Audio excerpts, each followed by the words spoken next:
बिस्मिल्लाहिर्रहमानिर्रहीम। माशाल्लाह देखिए मिल्क शेक हमारा तैयार हो चुका है। माशाल्लाह देखिए जो आज हमने मिल्क शेक तैयार किया, बनाना बहुत ही आसान, बहुत ही मज़ेदार है। सबसे पहले हम बादाम डालेंगे और उसके बाद ये हमारे पास खजूर हैं, ये भी डालेंगे। और ये एक पाव दूध और ये हमारे पास शहद है, तकरीबन 3 से 4 चमचे शहद डालेंगे।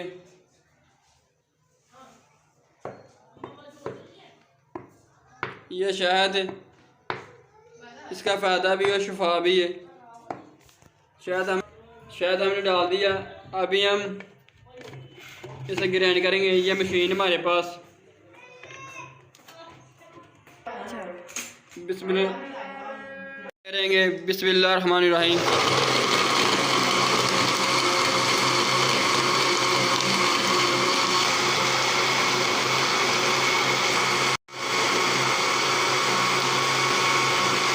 माशाल्लाह देखिए मिल्क शेक हमारा तैयार हो चुका है।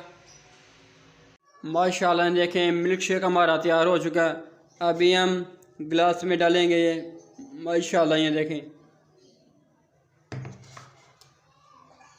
माशाल्लाह देखिए जो आज हमने मिल्क शेक तैयार किया, बनाना बहुत ही आसान, बहुत ही मज़ेदार है। अगर मेरा चैनल सब्सक्राइब नहीं किया तो सब्सक्राइब कर लें और बेल का बटन दबाएं, आने वाली वीडियो आप तक पहुंचती रहे।